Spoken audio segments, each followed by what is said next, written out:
Bueno, pues las primeras referencias históricas que hemos podido constatar de forma documental del paraje de Silos datan del año 1431-32 aproximadamente, cuando aparece en un documento Silos dentro de un documento que habla sobre el apeo de las cañadas en el sector suroeste del actual término de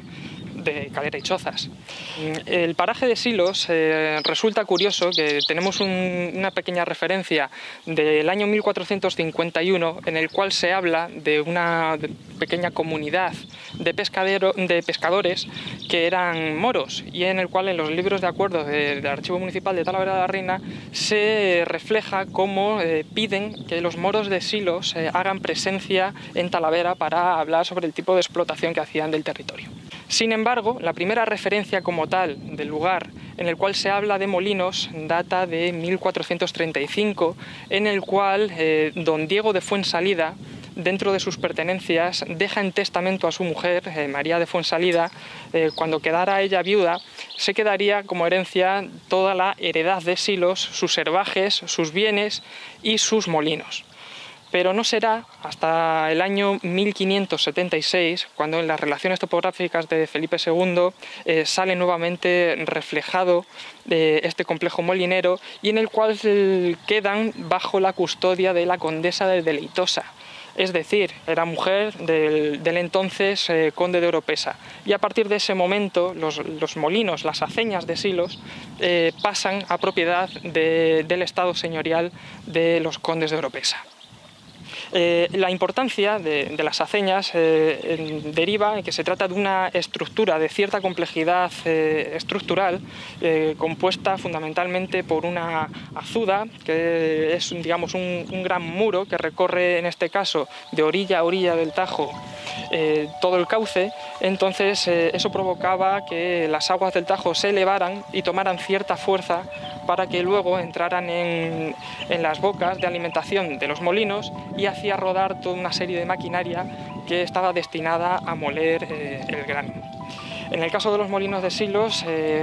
tenemos constancia además que había complejos molineros a ambas orillas. Sí que es cierto que el complejo que más importancia tenía era el que estaba pegado junto al término municipal de aquí, de Calera, y había otro complejo pequeñito junto al término de Belvís de la Jara.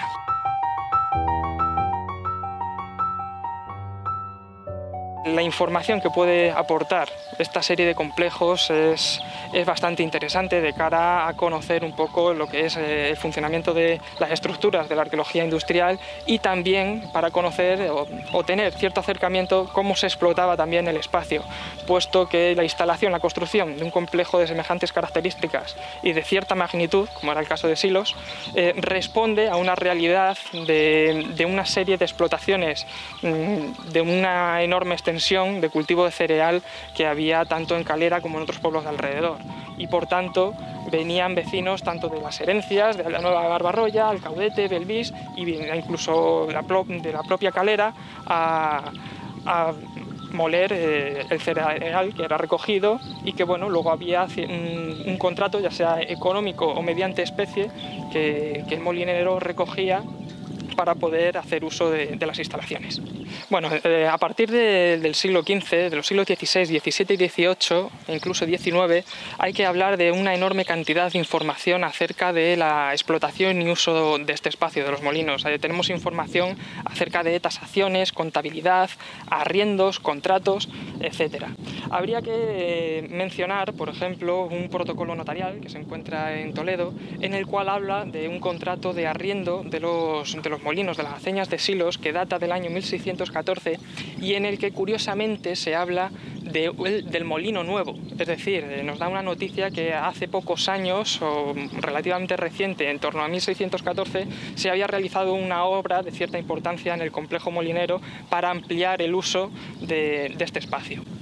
Del año siguiente, 1615, hay un documento que es bastante interesante, es un pleito que está en el Archivo Histórico Nacional, en la sección de nobleza, en el cual sale reflejado un pleito entre el conde de Oropesa y don Francisco Barraco, que era vecino de Calera, precisamente, y en el cual, debido a una disputa de contabilidad por el arriendo durante 3 años de los molinos de Silos, pues entran en un largo proceso para devolver ciertas cantidades económicas. Otro dato interesante, pues sería que en 1629 la necesidad de ampliar la explotación y uso de los molinos debido a la ingente carga de vecinos de toda la comarca que venían a moler el trigo a este complejo industrial,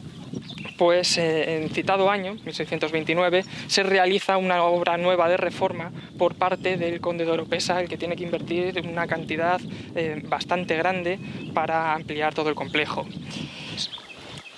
Por noticias posteriores, en fuentes historiográficas relativamente también importantes, como suele ser el Catastro de Ensenada, sabemos que en torno al último tercio del siglo XVIII los molinos siguen en funcionamiento, y al igual sucede a lo largo del siglo XIX, posteriormente a la Guerra de Independencia, los molinos siguen en funcionamiento. Sí que hay un dato, en torno a mediados del siglo XIX, los molinos de Silos tienen en funcionamiento únicamente 3 piedras.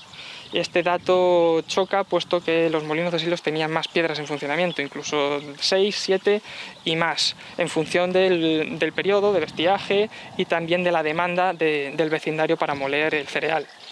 Tenemos constancia que los molinos siguieron en funcionamiento ya hasta entrado el siglo XX, hasta mediados del siglo XX, cuando llega el momento del plan de electrificación del río Tajo, que quedarían posteriormente con la construcción del embalse de Azután bajo el regulaje de las aguas del Tajo, y ahí descansan actualmente en el olvido y en el silencio.